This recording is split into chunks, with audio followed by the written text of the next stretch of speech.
Bien, alors nous allons faire un petit point. Où en sommes-nous dans cette leçon, qui est quand même un peu longue. Alors, qu'est-ce que nous avons vu? Nous avons vu que parfois, nous avons deux solutions, comme ici. Parfois, nous avons une solution, et parfois, il n'y a pas de solution.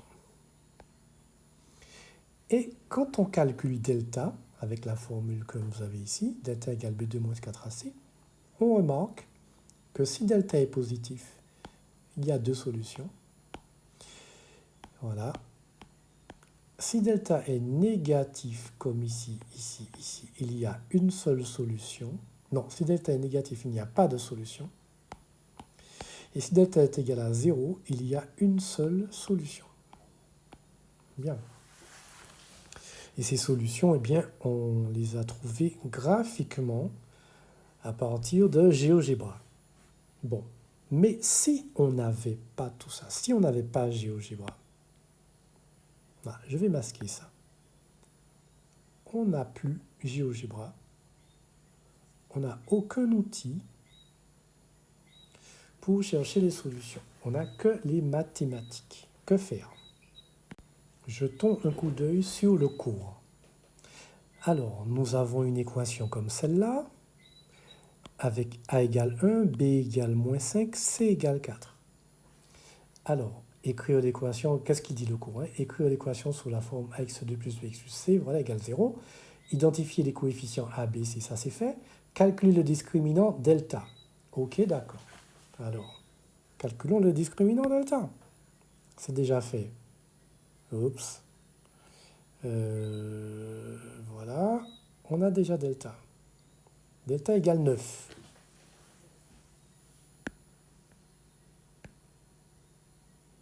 Alors, delta est égal à 9. C'est déjà fait. Alors, on va écrire ça. Delta égale 9. Bon. Alors, que dit le cours? Si delta est positif, si delta égale 0, si delta est inférieur à 0, il y a trois possibilités. Qu'est-ce que nous avons là? Nous avons delta égale 9. Donc ça veut dire que delta est positif. On avait bien mis un signe plus ici. Donc ça veut dire que l'équation aura deux solutions. Donc première solution, x1 est égal à moins b moins racine carrée de delta sur 2a. Ok, on le fait. Donc x1 est égal à. Alors b est égal à. B est égal à moins 5. Alors moins b est égal à moins 5. Donc voilà, moins. Je réécris. Moins b moins racine carrée de delta sur 2a. Ok, alors b est égal à moins 5. Donc j'efface le b et à la place, j'écris moins 5. Est-ce qu'on peut laisser ça comme ça? Non. On va mettre des parenthèses. Delta est égal à 9. Ok, j'efface delta là. Allez, efface-toi. Et je mets 9 à la place. Ici, j'ai A. A est égal à 1. Donc, j'efface le A. Et à la place, je mets 2A, donc 2 fois 1. Ok. Donc, qu'est-ce que ça nous donne? Ça nous donne x1 est égal à moins 5. Les ennemis de mes ennemis sont mes amis. Donc, ça fait 5. Moins racine carrée de 9, c'est 3. Le tout divisé par 2. 2 fois 1, 2. Donc, 5 moins 3, ça fait 2. 2 divisé par 2, ça fait 1. Ah. On va mettre un petit fluo dessus. Voici la première solution. Tiens, ça vous rappelle rien, ça? Ben oui. Ce 1, le voilà. On avait trouvé graphiquement avec GeoGebra, on avait trouvé 1. Et bien là, on retrouve x1 avec le calcul en utilisant le cours. Bien. Maintenant, on va mettre ça par là pour calculer x2. Donc, je vais tracer un trait.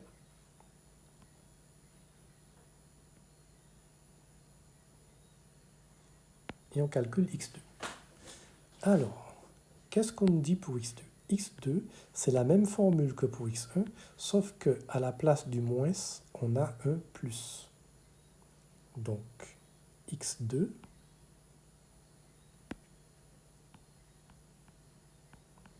est égal à moins b plus racine carrée de delta sur 2a. Donc, x2, allez, je recopie pareil. Et on voit ça ensemble. Bon, b est égal à moins 5. Donc, j'efface le b et je le remplace par moins 5. Est-ce que je peux laisser ça comme ça? Non. Je vais mettre des parenthèses.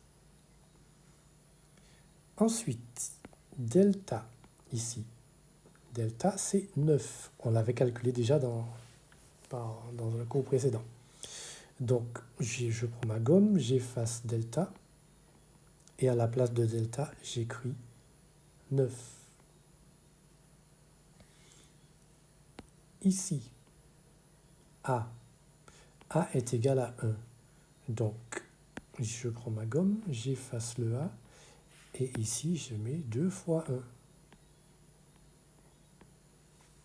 Allez, on calcule x2. x2 est égal à moins 5. Les ennemis de mes ennemis sont mes amis.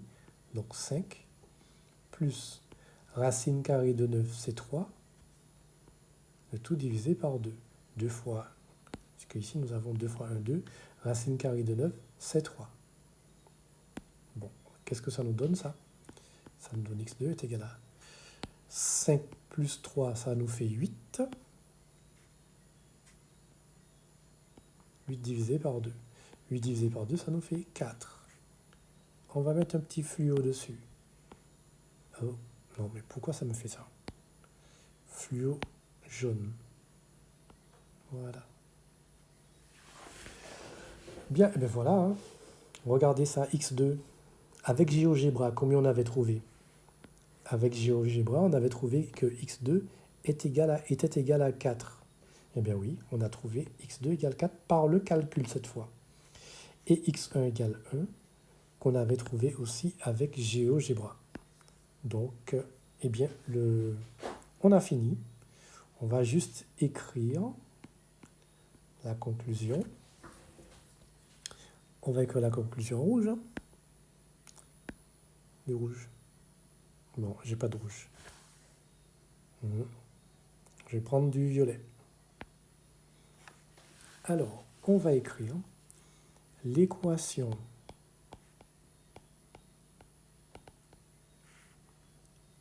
x2 moins 5x plus 4 égale 0 à 2 solutions, 2 points, x1 égale 1 et x2 égale 4. Et là, on va mettre un beau fluo dessus. Voilà.